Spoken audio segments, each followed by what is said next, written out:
Lucas, capítulo de número 15. Acho que eu nunca preguei Lucas capítulo 15 aqui nessa igreja.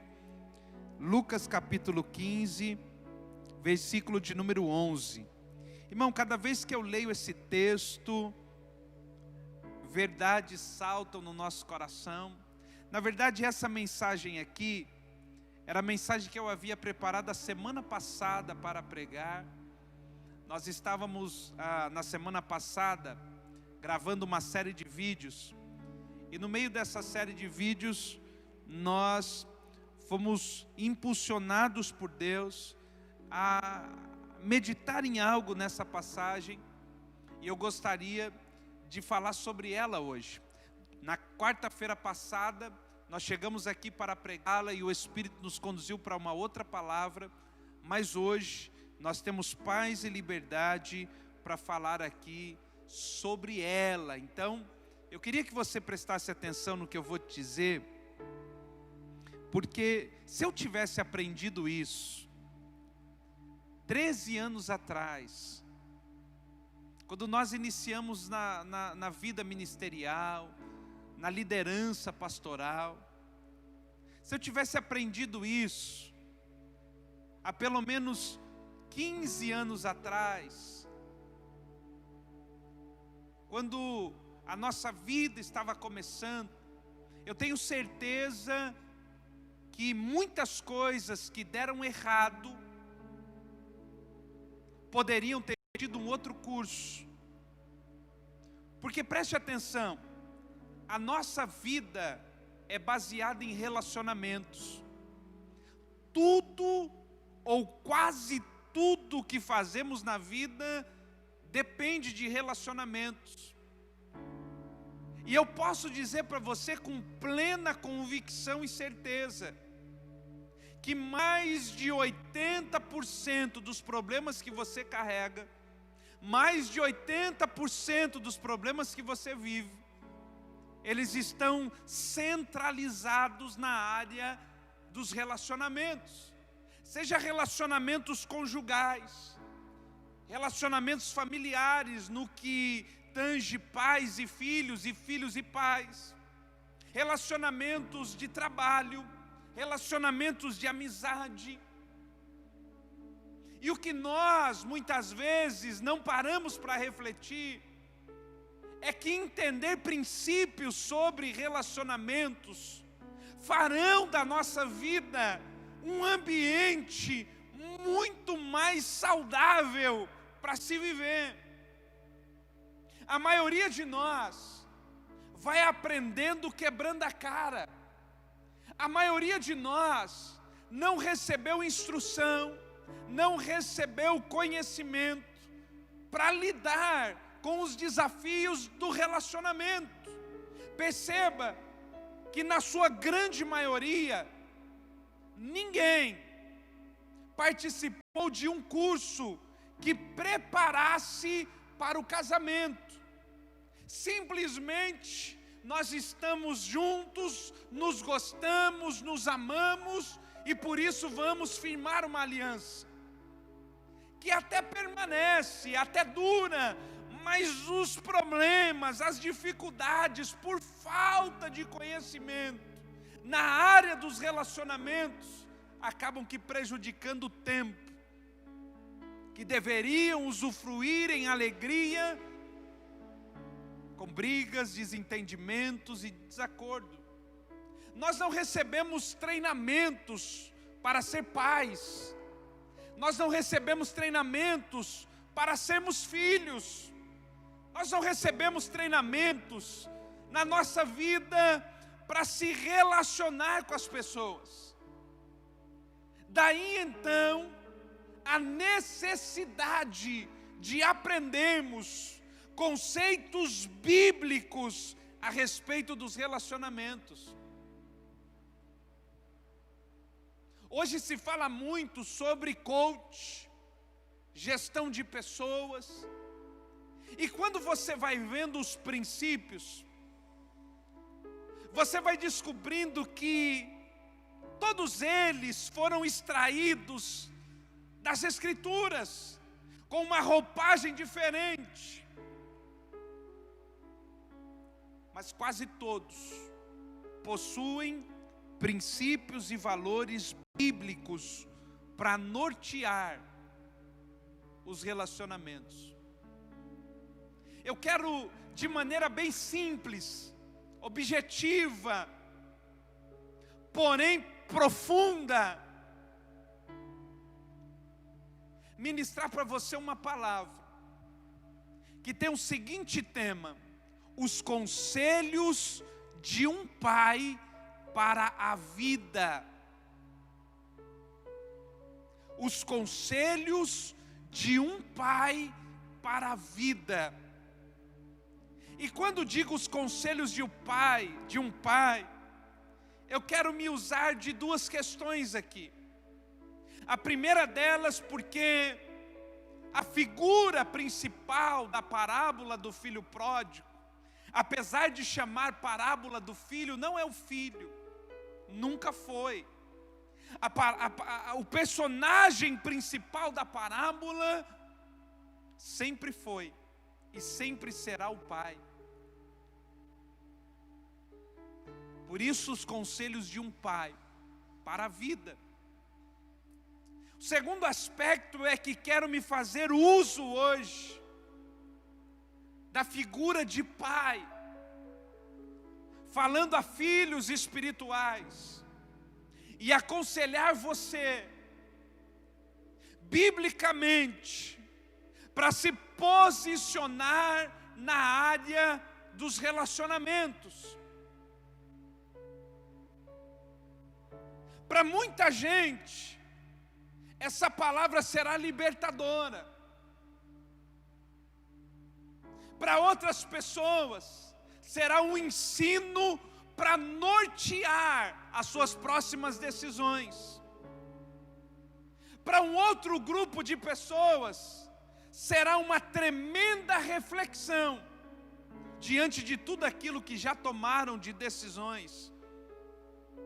E que diante de um novo conhecimento, há um confronto, para que haja arrependimento, confissão e mudança de destino. Então eu quero ler com você aqui o Evangelho de Lucas, no capítulo 15, o verso 11, 12 e 13, que diz assim: e disse, um certo homem tinha 2 filhos, e o mais moço disse ao pai: pai, dai-me a parte dos bens que me pertence. E ele repartiu por eles a fazenda. E poucos dias depois, o filho mais novo, ajuntando tudo, partiu para uma terra longínqua, e ali desperdiçou os seus bens, vivendo dissolutamente.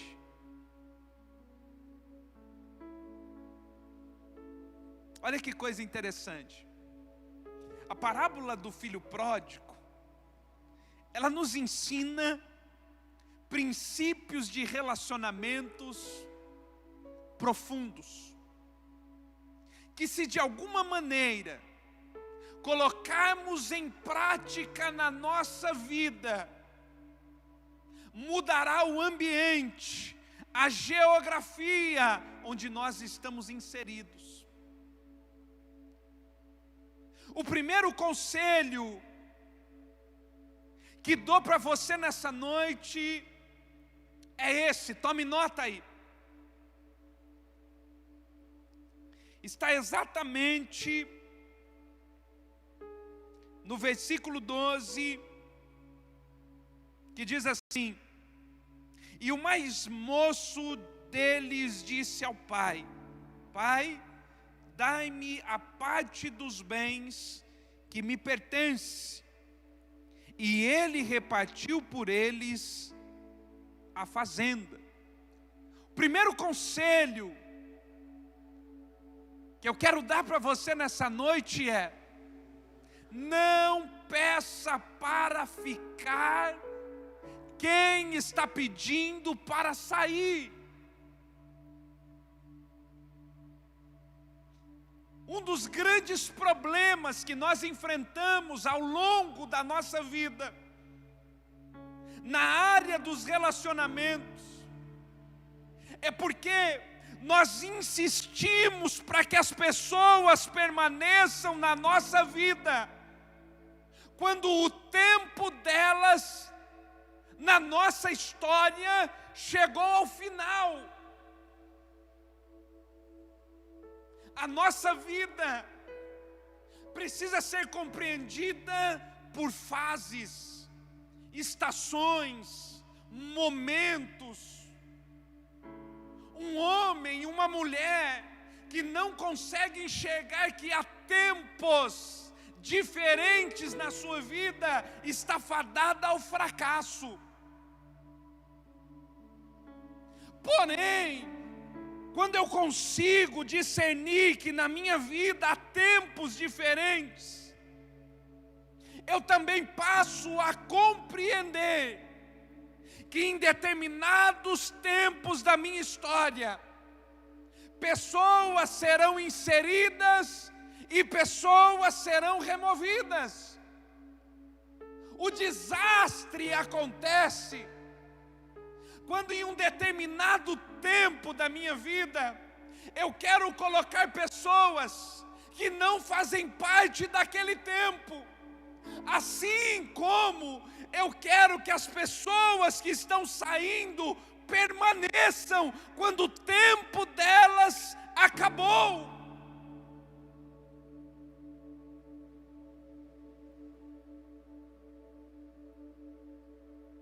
O primeiro conselho que eu quero dar para você como pai é que durante a sua vida pessoas entrarão e pessoas também sairão dela. O que você precisa compreender é o tempo. É exatamente o tempo que define quem está entrando e quem está saindo da minha vida.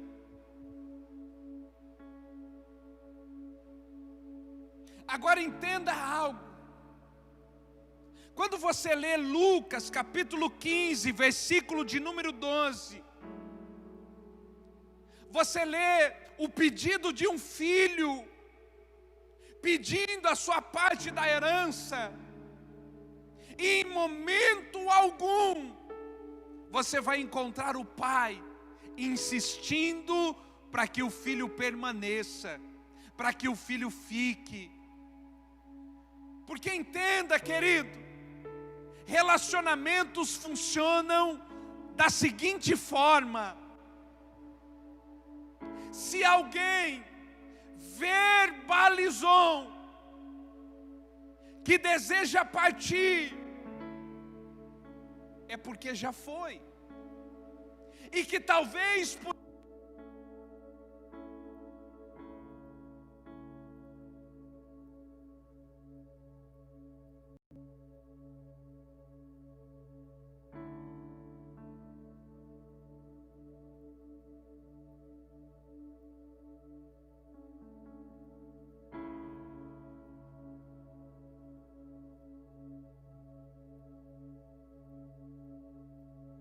oh glória.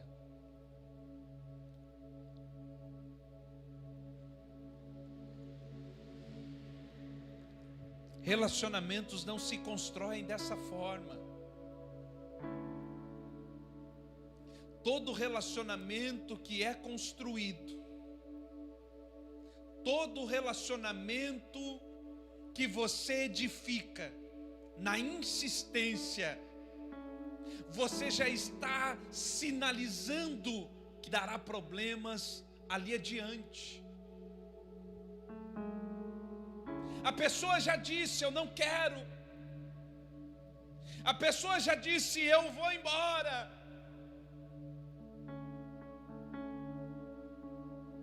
O que me cabe nesse momento é compartilhar do conselho do pai do pródigo, em deixá-lo ir, em deixar partir. Porque se nesse tempo, nessa configuração, ele entendeu que esse não é o lugar para ele, então eu o deixo ir.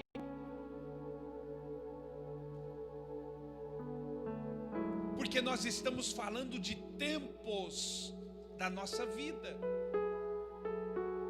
Você que é pai, você sabe que haverá um tempo na vida dos teus filhos em que eles partirão.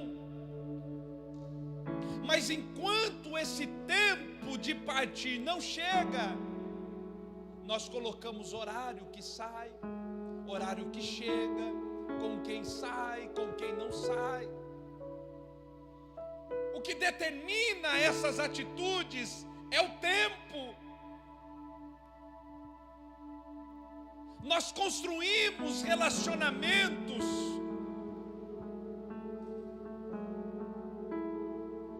que começam sem propósito e terminam sem propósitos.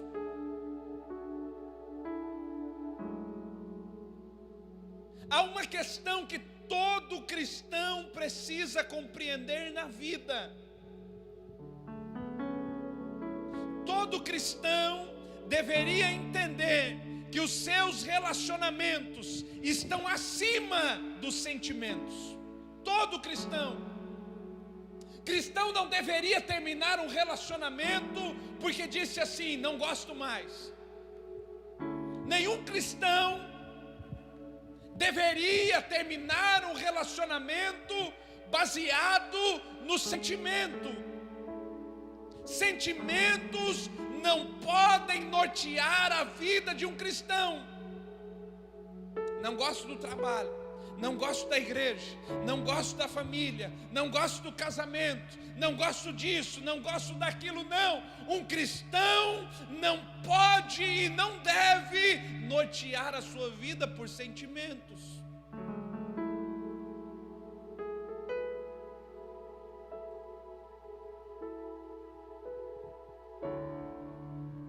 Nós precisamos ser guiados por propósitos. O que norteia a minha permanência é um propósito.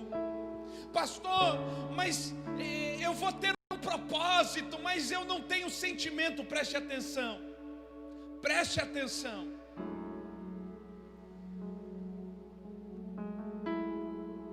Quando você decide estar com alguém por propósito, o responsável por criar o sentimento é o próprio Deus. Quando você pega a história de Paulo, o apóstolo Paulo, você vai ver que no início da sua narrativa na Bíblia, ele está perseguindo cristãos. A fama dele se espalha por todos os cristãos. Mas o Senhor o chama. E logo no primeiro homem chamado para estar com Paulo, ele já se levanta e diz: mas Senhor, é aquele Paulo. Porque o coração dele já estava dizendo: olha, ele não. Mas Deus diz: vai lá, porque eu tenho um propósito. Vai lá, porque ele é para mim um vaso escolhido. Você pode não gostar, você pode não amá-lo, mas para mim ele é importante.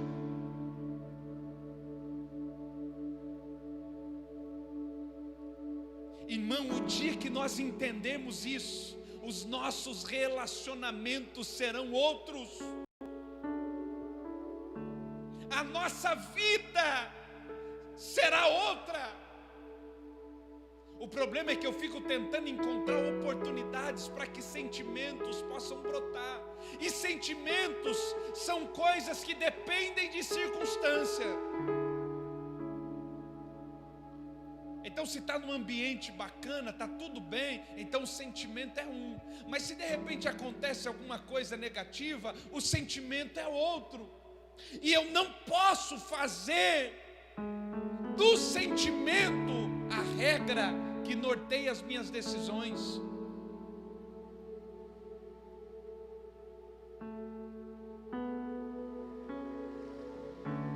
Eu sei que tem muita gente que precisa entender o que o apóstolo Paulo disse, escrevendo a sua segunda epístola a Timóteo, lá no capítulo de número 4, quando ele disse a Timóteo: Timóteo, Demas me desamparou, Crescente foi para outro lugar, Tito está em outra região. Estamos falando do apóstolo Paulo. E ele está dizendo para Timóteo: as pessoas me deixaram, as pessoas foram embora, elas não estão comigo. Quando eu compreendo essa verdade, quando eu compreendo esse princípio, eu entendo que haverá tempos na minha vida em que as pessoas sairão. Olha, e não adianta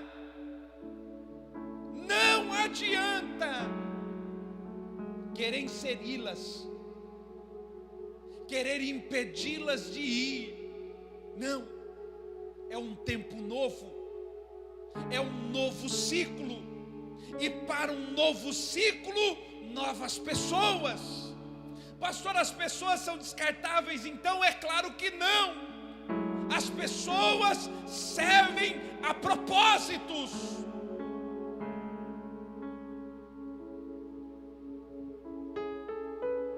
O problema é que eu fico preso a quem foi. Ah, fulano foi, Beltrano foi. Poxa, mas era meu melhor amigo, mas era meu melhor patrão, era meu melhor funcionário, era meu melhor discípulo, era meu melhor pastor, era isso, era aquilo. E a gente fica tão preso com quem foi, que a gente paralisa a nossa vida. Por que o pai do pródigo deixou ele ir? Para que a sua própria vida não ficasse paralisada. É necessário acontecer uma liberação de coração. Eu te libero. Eu libero você.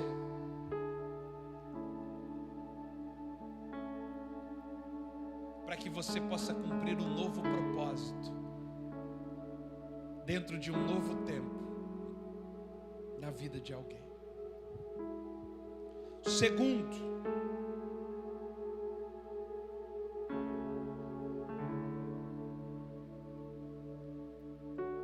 Segundo conselho de um pai,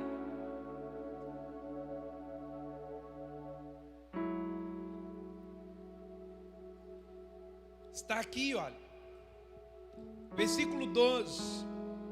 E o mais moço deles disse ao pai: Pai, dai-me a parte dos meus bens que me pertence.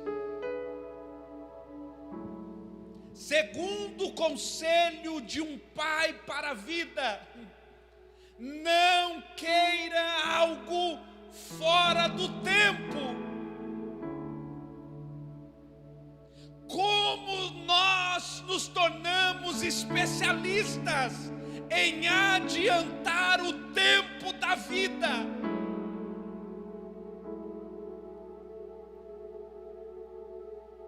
É impressionante, porque nós vivemos uma vida sempre pensando no amanhã. Vou te dar um exemplo. Como nós somos seres complicados e complexos nisso.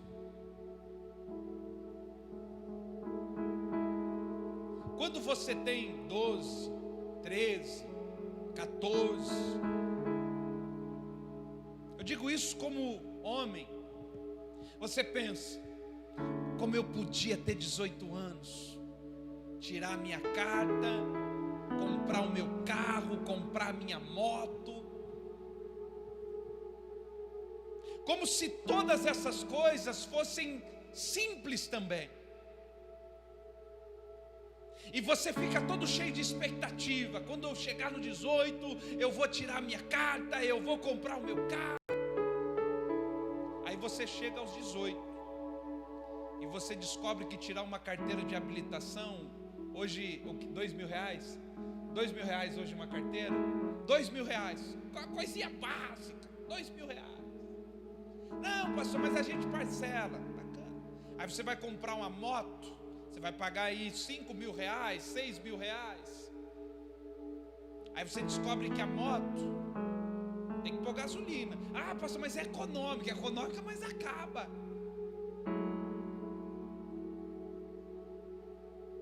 IPVA, seguro, licenciamento. Você começa a descobrir as consequências que estão inseridas nos benefícios. Isso não é ruim. Aí quando a gente tem todas aquelas contas, a gente diz assim, bom mesmo é quando eu tinha 14 anos. Andava no carro do pai, não pagava nada, era tudo de graça. Só que o que norteia a nossa vida é a antecipação das coisas. Você quer ver só um outro ponto? Como nós somos seres antecipados. E eu não digo isso por mal, preste atenção, não digo isso por mal. Veja, nós queremos comprar uma TV, mas nós não temos dinheiro, mas nós queremos comprar uma TV nova. Você não guarda dinheiro 12 meses para comprar a TV. Você vai lá, assume um carnê de prestações e pega a TV. Você não sabe se vai pagar, mas você compra, porque você quer agora. E aí de repente em um determinado momento do tempo você diz, rapaz, mas apertou e agora ficou difícil. Mas espera aí, são as consequências da antecipação. Se você tivesse apenas guardando e não tivesse assumido uma parcela, talvez estaria muito mais tranquilo. O filho mais novo chega para o pai e diz, pai, eu quero o que é meu, presta atenção, já era dele. Ele não precisava pedir para o pai, pela lei, assim que o pai morresse, ele teria a sua parte, mas ele está dizendo para o pai, eu não quero esperar a sua morte, eu não sei quantos anos vai demorar isso, eu quero agora, eu quero para já. Segundo o conselho de um pai para a vida, pare de adiantar o futuro.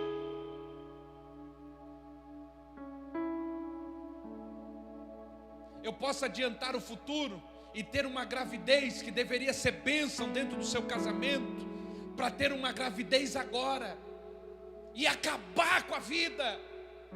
Pastor, como assim? Gravidez é problema? Não é problema, mas fora da hora é um grave erro.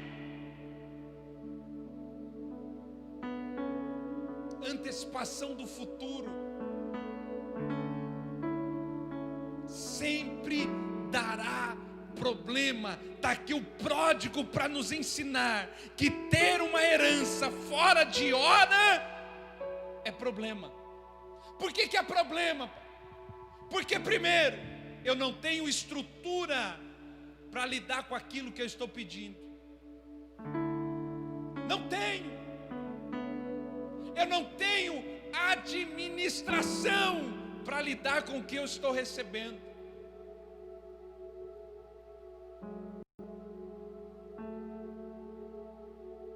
Todo jovem Todo adolescente, ele se cerca de uma sabedoria própria, que ele acha que conhece a vida e o mundo. O grande problema é que distante do Pai,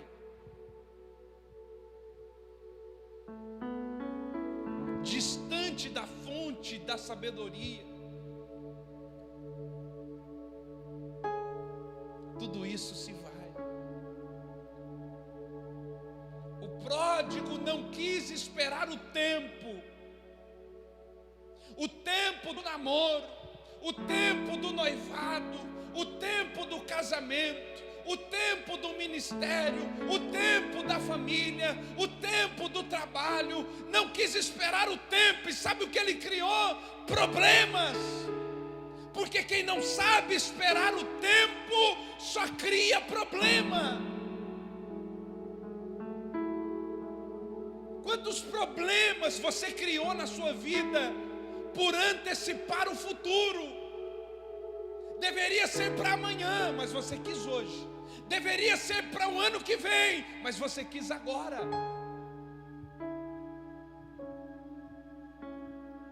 Pessoas com chamado de Deus, lindo, extraordinário.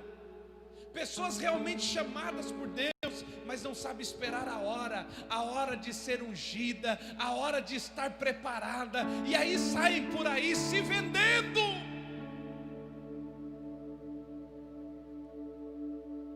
Se vende por qualquer óleo barato, porque se alguém te comprou por causa de uma unção, é óleo barato, não é óleo de Deus.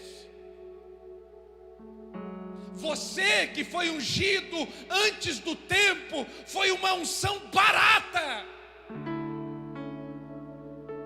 Porque crente que dá valor ao seu chamado, recebe uma unção barata.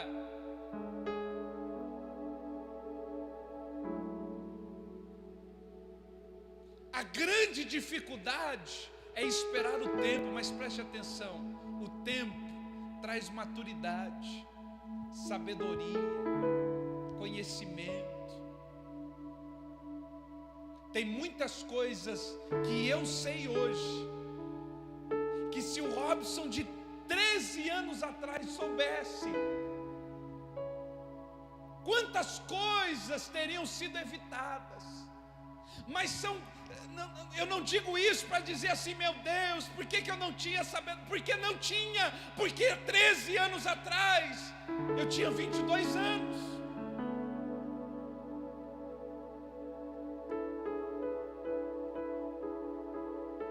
A gente fica, meu Deus, por que eu não descobri isso lá atrás, há anos atrás? Porque é só o tempo que proporciona a maturidade para tomar decisões diferentes, para agir diferente, para falar diferente.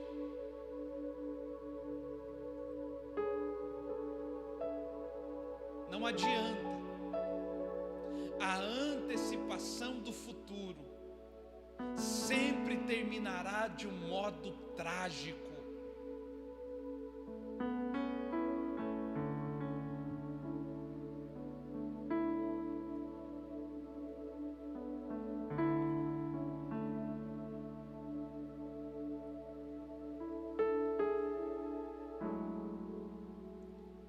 Segundo conselho de um pai para a vida: por favor, não antecipe o futuro. Não queira algo fora do tempo. Mas pastor, é meu, eu sei que era a herança do pródigo, ele também sabia que era dele, mas não era a hora. Gálatas capítulo 4, versículo de número 1 diz que se o herdeiro for menino, ou seja, se não houver maturidade no herdeiro, aquele que por direito legal pode receber a herança, se o herdeiro for menino, em nada ele se difere do escravo. Escravo é aquele que precisa de um tutor. Escravo é aquele que tem um senhor. Ele não pode, ainda que ele seja senhor de tudo, ele não tem poder sobre aquilo. Porque o que nos dá poder sobre a herança é a maturidade. E preste atenção no que eu vou te dizer aqui. Maturidade não tem a ver apenas com a quantidade de tempo de vida. Não é isso.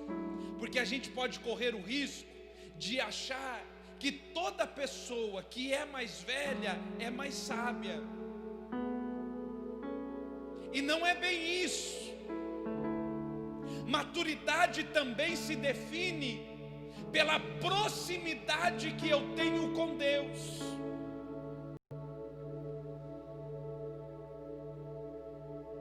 Porque existem pessoas que têm anos de vida, mas nunca amadureceram. Porém, existem pessoas que as circunstâncias que ela viveu faz com que os seus 20 anos tenha adquirido maturidade, experiência. Terceiro conselho de um pai para a vida.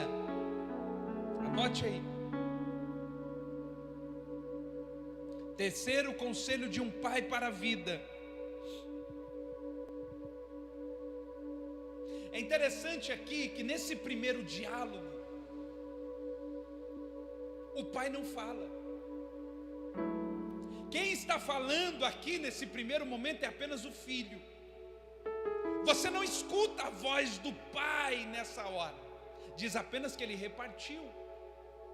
Mas não há voz, não há verbalização do pai. E aqui está o terceiro conselho de um pai para a vida. Diante de alguém mais experiente, evite falar, apenas ouça. Um grande problema dessa geração é que ela fala demais e escuta de menos.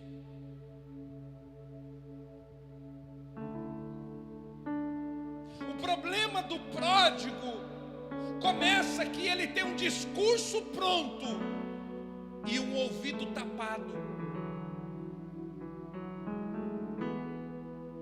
A sua língua está afiada, mas os teus ouvidos estão tampados. Ele não escuta, ele não ouve. Às vezes nós queremos impressionar as pessoas. E deixa eu dizer, você não precisa impressionar ninguém. Se você está diante de alguém que sabe mais, fica quieto, aprende. Se você está diante de alguém que é mais experiente, se cale e ouça. A questão é que parece que vira uma guerra de ego. Porque daí eu quero mostrar que eu também sei, mas o outro também quer mostrar que sabe. Não, querido, presta atenção. No conselho de um pai, quando você estiver diante de alguém, ouça. Ouça. Eu me lembro de um dia Moisés estava lá no deserto ainda, e ele está com uma fila de atendimento enorme, muito grande. Moisés não dava conta de atender todo mundo. E um pouco distante de Moisés estava o seu sogro Jetro, que estava só observando. E Jetro olhando aquela atitude de Moisés e vendo que Moisés não daria conta, chamou Moisés e disse assim: Moisés, vem cá, escute o que eu vou dizer para você. Jetro já mais velho, Jetro já um sacerdote experiente, chamou Moisés e disse assim: Moisés, o que você está fazendo não é justo com você e com o povo. Não é justo com você porque você não vai ter descanso, e não é justo com o povo porque você não vai conseguir atender todo mundo. Levanta outros homens para que possam fazer esse trabalho. O conselho de Jetro tira dos ombros de Moisés um terrível fardo que ele carregava, porque as pessoas que estão de fora do problema enxergam muitas vezes a saída primeiro que nós.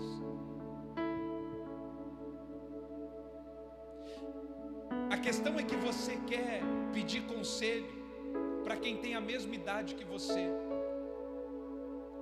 Não faça isso. O problema é que você quer se aconselhar com quem tem menos idade que você. Não faça isso. Conselhos você busca com quem tem mais idade que você, de preferência pelo menos o dobro. Conselho bom, sendo de conselho bom, ele começa de pessoas que tem pelo menos o dobro da sua idade. E preste atenção no que eu vou dizer. Eu não estou dizendo que quem tem a mesma idade não pode aconselhar, não é isso. Não é isso. Eu estou falando de experiência.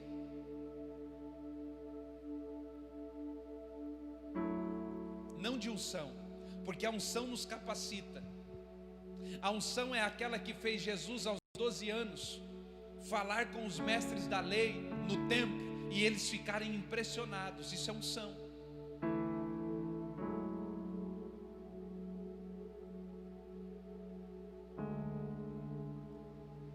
Nós temos uma dificuldade enorme de ouvir conselhos.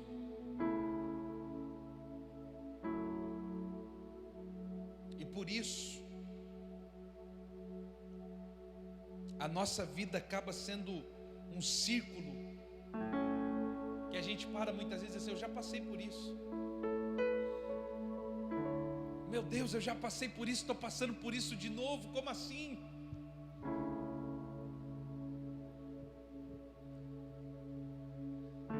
É porque a gente desprezou os primeiros conselheiros da nossa vida, os primeiros conselheiros que Deus nos deu, que foram os nossos pais, em que ia nos dar conselho, a gente ficava bravo, a gente não gostava. Então a gente aprendeu desde criança a não gostar de conselho dos mais velhos. E aí a gente vai para a vida tendo esse princípio: está se metendo na minha vida, quer cuidar da minha vida. Agora eu já sou maior de idade, querido, ninguém quer cuidar da sua vida, quer que a sua vida seja o melhor possível. Por isso os conselhos. Por isso você aí, jovem, você adolescente, você filho e filha que está assistindo aí, não despreze o conselho do teu pai. Salomão diz isso. Salomão disse: não despreze os conselhos do teu pai e da tua mãe, não despreze eles. Porque quando você aprende a ouvir o pai, quando você aprende a ouvir a mãe, qualquer outra figura de autoridade que aparecer na sua vida para te aconselhar, você vai absorver como um princípio verdadeiro.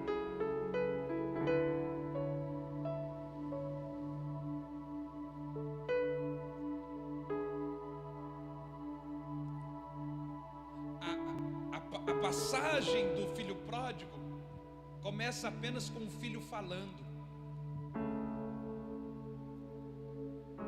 e deu errado.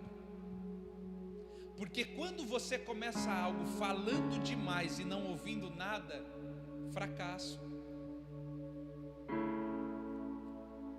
Toda narrativa que começa apenas com alguém falando, mas não ouviu, vai dar problema.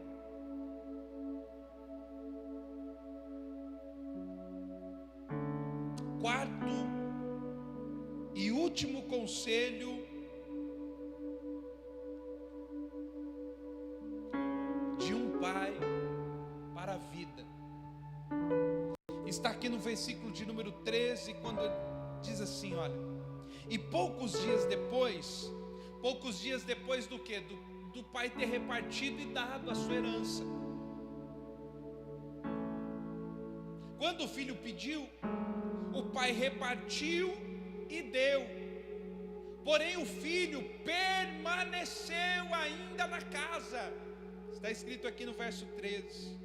E poucos dias depois, o filho mais novo, ajuntando tudo, partiu para uma terra longínqua. Eu fico pensando, o que foram esses dias em que o filho recebeu a sua herança, mas ainda permaneceu dentro de casa? Quarto e último conselho de um pai para a vida: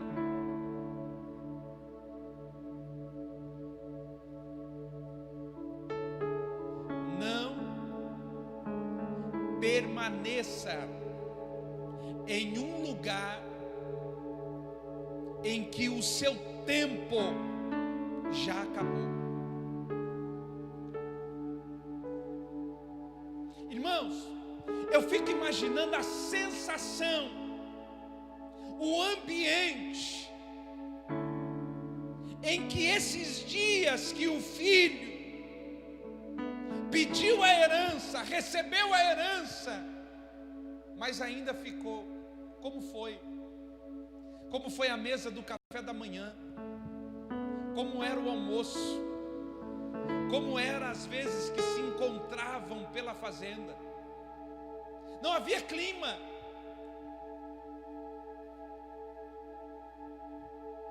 Se instalou um ambiente terrível.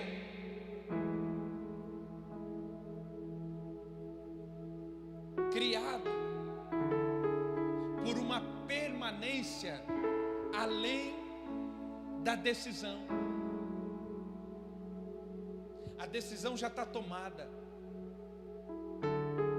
a herança já está na mão. Por que eu estou aqui ainda?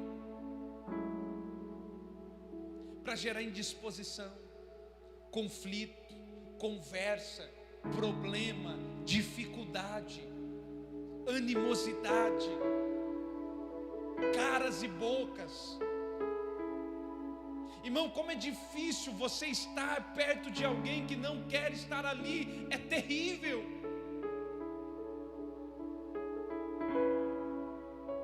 De alguma maneira você entende que a pessoa já foi, mas ela está ali ainda, o corpo está ali, mas a decisão já era de ir. É difícil, é complicado. Por isso, entenda que quando você tomar uma decisão, que os teus pés não atrasem na decisão que você tomou. Os nossos pés não podem vacilar na palavra que nós liberamos. O pródigo disse: eu quero ir embora, mas os pés não acompanharam, os pés ainda ficaram.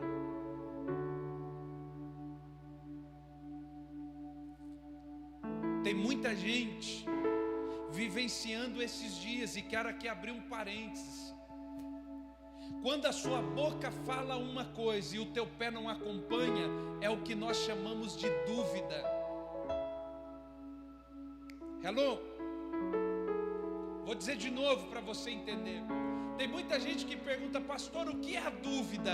A dúvida é quando você fala algo, mas o teu pé não acompanha. Isso chama dúvida. Sabe por quê? Porque não há certeza. Porque na certeza nós caminhamos. E eu quero te deixar algo aqui, preste atenção. Na dúvida, não ande.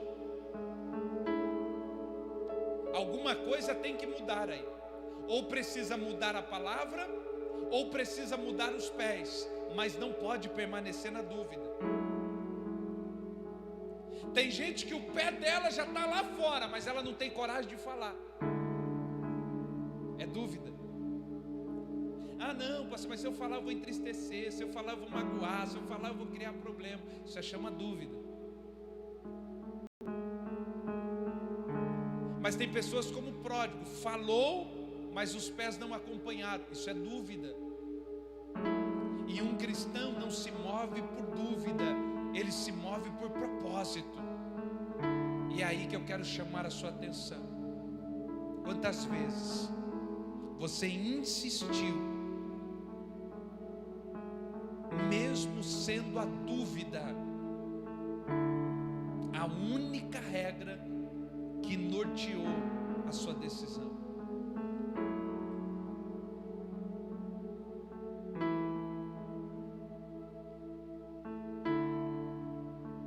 Cristão não se move na dúvida. Eu vou repetir para deixar enfatizado o que é a dúvida.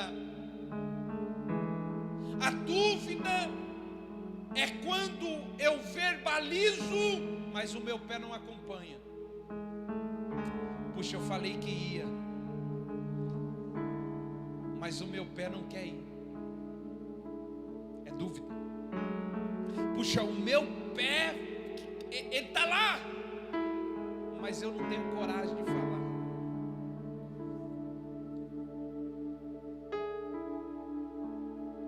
Cuidado com a dúvida. A dúvida é traiçoeira. A dúvida é perigosa. Por isso nós temos a recomendação: o coração do homem é enganoso. Por que enganoso? Porque há dúvida, não há clareza, não há certeza. Porque a certeza não procede do coração, a certeza procede de Deus. Eu não posso esperar a certeza do coração, eu não posso esperar a certeza da alma, eu não posso esperar a certeza da carne. A certeza vem do Pai, vem do céu, e aquieta o meu coração que está em dúvida. Seja para alinhar a minha palavra com os meus pés, ou os meus pés com a minha palavra, mas há uma clareza, há uma nitidez. Por isso Moisés disse para o Senhor: se a tua presença não for conosco, não me deixa sair daqui com os meus pés, que os meus pés permaneçam aqui. Porque senão entraremos no ambiente de dúvida, e a dúvida gera murmuração, e a murmuração gera aquele caminho que você vai ter que reviver de novo, até que você morra no deserto. Entendeu o processo? A dúvida gera murmuração, a murmuração coloca a vida em círculo, e a vida em círculo termina em morte. Mas tudo começa na dúvida. Tem um monte de gente vivendo um ambiente de dúvida, e aí a dúvida gera murmuração. Ah, esse casamento, ah, essa família, ah, essa igreja, ah, esse trabalho. Aí a vida começa a virar um círculo. Um círculo, não um circo, um círculo. E essa rotina, uma hora termina em morte. A morte do casamento, a morte da família, a morte do ministério, a morte da igreja. Porque esse é o processo da dúvida. O pródigo só não terminou nisso, porque a Bíblia diz: e caindo em si. A palavra caindo em si ali é a metanoia, é a mudança de mente, é a renovação de mente. Espera aí, porque se não tivesse uma conversão, um arrependimento, uma mudança de mente, o ciclo teria terminado em morte. Então, por favor, como pai espiritual dessa casa, eu quero te dar uma palavra. Aliás, eu quero te dar um conselho. Receba essa palavra no mais profundo do teu coração. Reflita sobre ela. Se você tiver tempo, faça isso essa noite. Se não, faça isso ao longo do dia amanhã. Mas aplique ela imediatamente em todas as áreas da sua vida. Todas as áreas da sua vida. E eu tenho certeza que o Senhor dessa palavra vai direcionar você para um novo e vivo tempo. Eu quero que você, nesse momento, curve a sua cabeça, feche os teus olhos.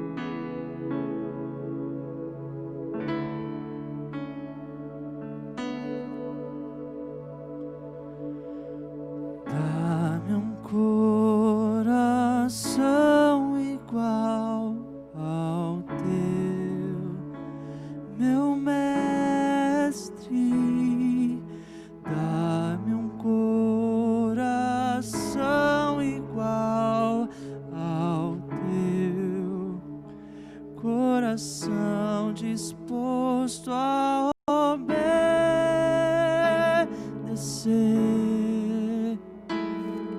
cumprir todo o teu querer.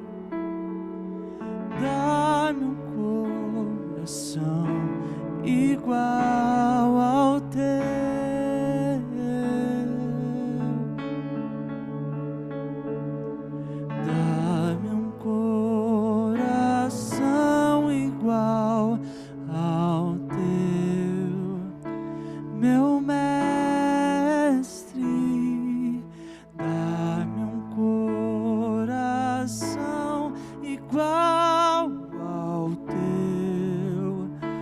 Coração disposto a obedecer,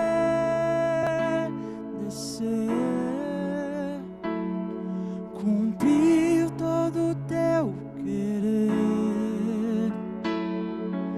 Dai-me um coração igual ao teu.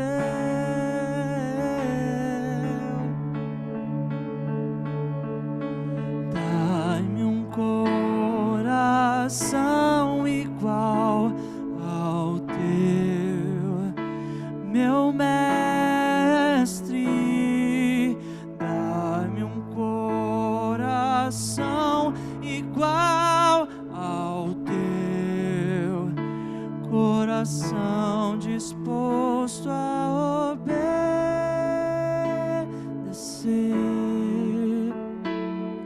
cumprir todo o teu querer. Dai-me um coração igual ao teu, Senhor. Muda mesmo o nosso coração, Senhor. Pai, que esses conselhos encontre do outro lado um coração disponível, aberto, pronto, desejoso pela sua palavra.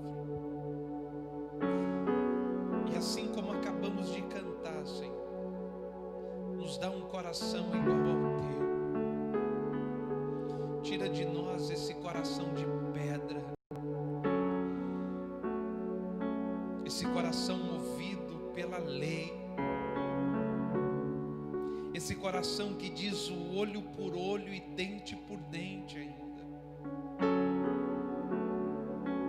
Esse coração que ainda não foi transformado. Esse coração que está cheio de ira, de mágoa, de pecado, de dores, de aflições. Esse coração, ó Deus, que está aí agora assistindo e talvez apertado, Senhor, dai-nos um coração igual ao Teu, um coração, ó Deus, que está disposto a obedecer, um coração que está disposto, Senhor, a ouvir e dar a outra face. Não conseguiremos isso, Senhor, possuindo um coração de pedra. O coração de pedra quer revidar, o coração de pedra quer falar, o coração de pedra quer ter razão, mas um coração igual ao Teu é um coração de ovelha muda.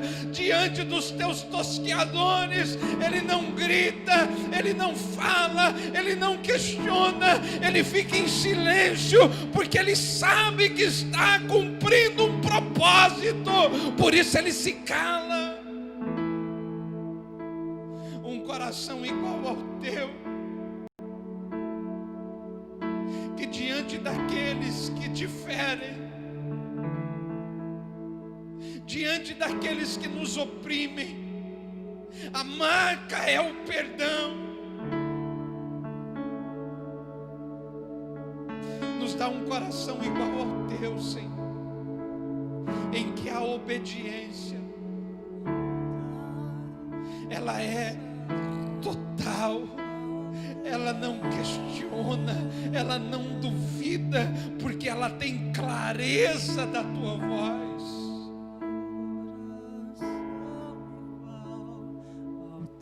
Oh, Espírito Santo, nos dá esse coração, nos dá esse coração, nos dá esse coração, ó Deus. Disposto a obedecer,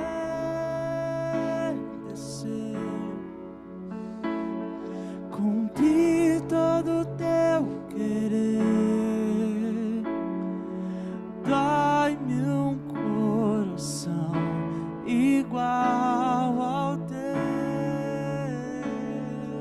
Tira o nosso coração de pródigo, Senhor.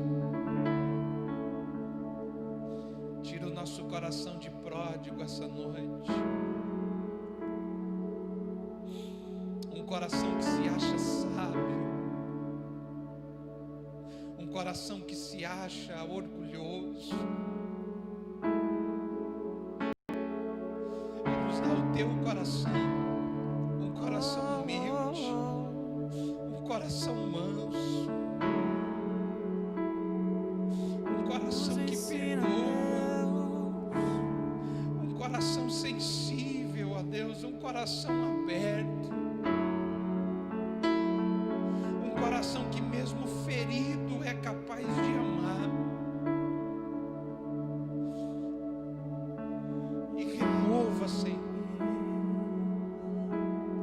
Eu sei, porque o Teu Espírito testifica ao meu espírito agora, que existem pessoas em lágrimas do outro lado, Senhor,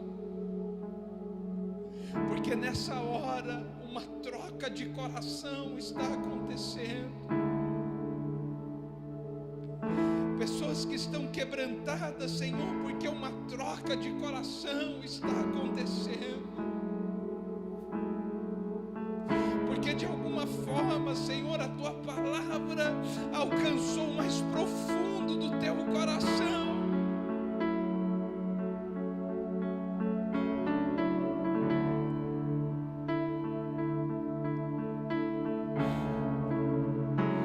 Pessoas que não aguentam mais, Senhor, esse coração de pedra. Pessoas que estão sendo restauradas, Senhor.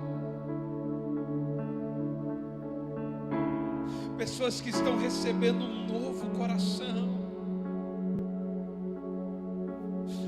coração de filho,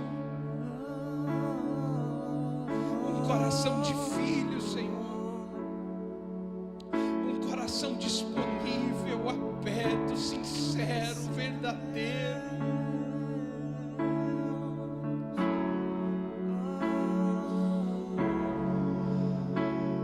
Nos ensina, Deus, ensina-me a amar o meu irmão, a olhar com os teus olhos, perdoar com teu perdão, enche-me com teu Espírito, endireita os meus caminhos, ó Deus, dá-me um novo coração, enche-nos, enche-me com teu Espírito, endireita os meus caminhos, ó Deus, dá-me um novo coração.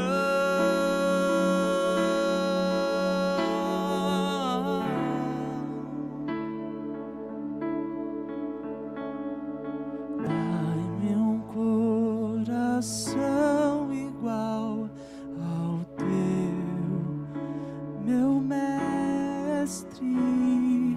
Dá-me um coração igual ao teu, coração disposto a obedecer, cumprir todo o teu querer. Dá-me um coração igual ao teu.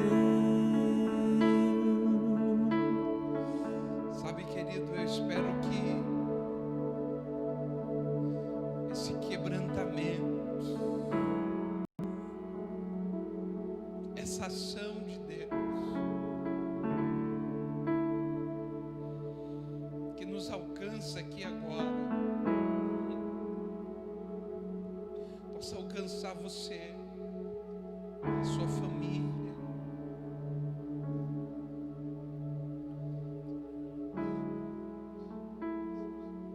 Eu sei que teriam coisas que seriam facilmente resolvidas por um coração novo,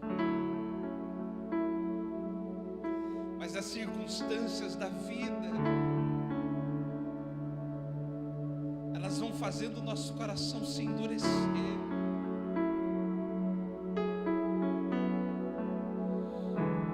A gente vai seguindo o nosso próprio coração, não ouvindo os conselhos,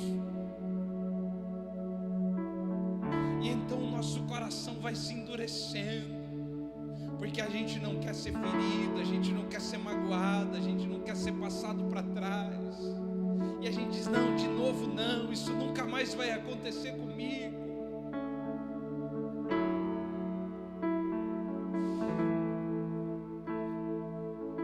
A gente foi chamado para isso, irmão.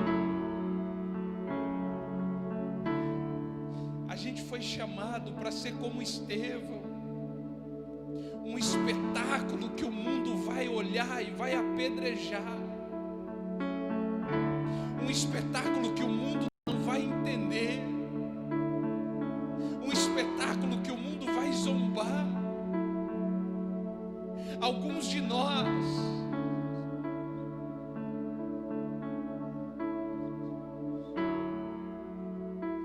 nunca entenderão isso, mas aqueles que receberam um coração novo,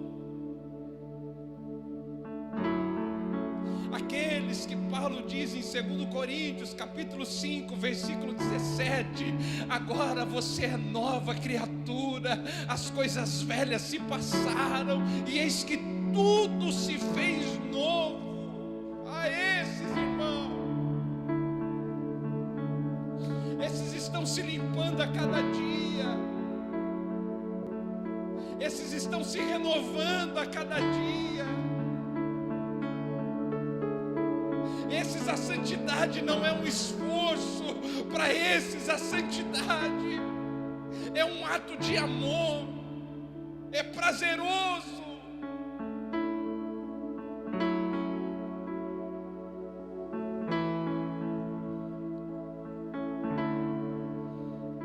Deus abençoe, queridos.